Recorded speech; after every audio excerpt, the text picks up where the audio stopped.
True stories of revenge that will inspire you. Walt Disney.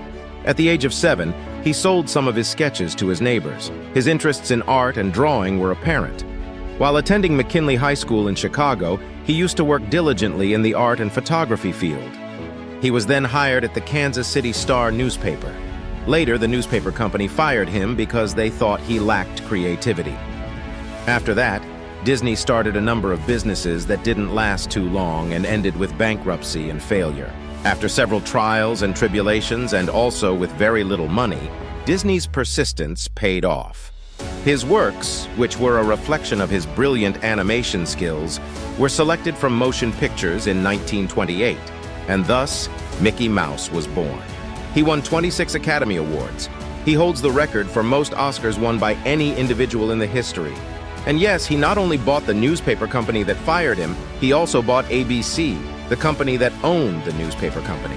In 1999, Ratan Tata went to Detroit, a place in the United States, because he needed advice.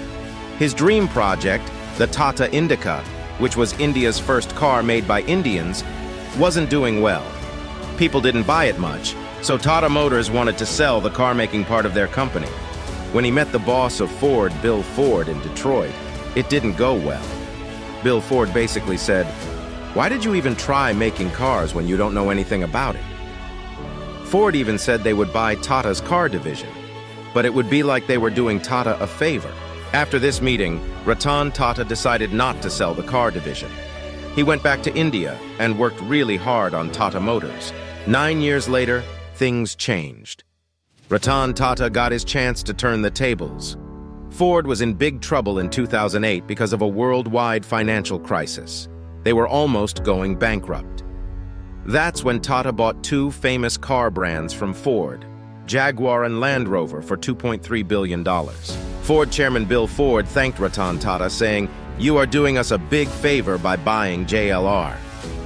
Not only did Tata buy JLR, but they turned it into one of their most successful ventures. So even though Ratan Tata faced humiliation in 1999, he came back stronger and turned the tables by making Jaguar and Land Rover a big success. Ferruccio Lamborghini was the son of a farmer who grew grapes in his fields. He started a tractor manufacturing company after participating in World War II, and his tractor company became one of the largest agricultural equipment manufacturers in Italy. Ferruccio was always a fan of sports cars and racing. In 1958, he bought a two-seater coupe Ferrari 250 GT. Ferruccio noticed some flaws in this car. He thought that why not tell the company so that it can improve its vehicles? Ferruccio did this too, but Ferrari was one of the few companies that made the best sports car in the 1960s. Enzo Ferrari, founder of Ferrari, had a big name, and he was also proud of his name. Due to this pride, he not only ignored the words of the young tractor mechanic Ferruccio, but insulted him by saying that the problem is not in the car, but in the driver who drives it. It is better to focus on your tractor business than paying attention to vehicles. With his reply, Ferrari expressed that Ferruccio has no knowledge about the car and that his car is the best. Ferruccio did not like Ferrari's response at all. His mind got hurt. This hurt gave birth to a new thought in his mind. He understood that now he has to convert his interest in cars into his business and develop such vehicles which can compete with Ferrari. Soon after, Ferruccio started working on the design of the new car. After 4 months of hard work, he took off his Lamborghini 350 GTV at the Turin Motor Show in October 1963. His new car attracted a lot of sports car enthusiasts, and thus, Ferruccio Lamborghini laid the foundation of his success. After the success of the 1963 Turin Motor Show, Ferruccio Lamborghini never looked back. In 1964, his car 350 GT entered the market and got immense success. With this new car, Ferruccio Lamborghini gave competition to Ferrari because the price of his car was also equal to the price of Ferrari. If Enzo had not insulted Ferruccio, the automobile we know as the Lambo would never have been created, and Ferruccio would have happily continued to build agricultural tractors. This teaches us an important lesson. Your insults may create significant competitors in this world. Be careful with your insults. In the early 1980s, Apple was growing rapidly, and tensions were rising within the company. Steve Jobs had been leading the Macintosh project, which was a groundbreaking product.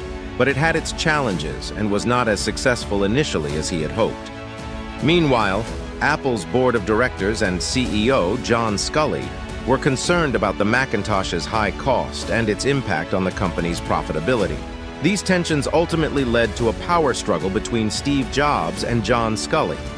In May 1985, Apple's board of directors sided with Sculley, and Steve Jobs was removed from his managerial duties. He chose to resign rather than be marginalized within the company he had co-founded. After leaving Apple, Jobs went on to found Next Inc., a computer company, and he also purchased Pixar Animation Studios. His time away from Apple allowed him to gain new experiences and skills. In 1997, Apple acquired Next, and Steve Jobs returned to Apple as an advisor. Eventually, he became CEO once again, leading the company to unprecedented success with products like the iMac, iPod, iPhone, and iPad. Steve Jobs' departure from and eventual return to Apple is one of the most famous stories in the history of the tech industry, and it ultimately had a significant impact on the company's fortunes. If you enjoyed this video, please don't forget to subscribe and ring that bell icon. I'd love to hear your thoughts, so drop a comment and share your ideas for the next captivating tale in the Taleverse.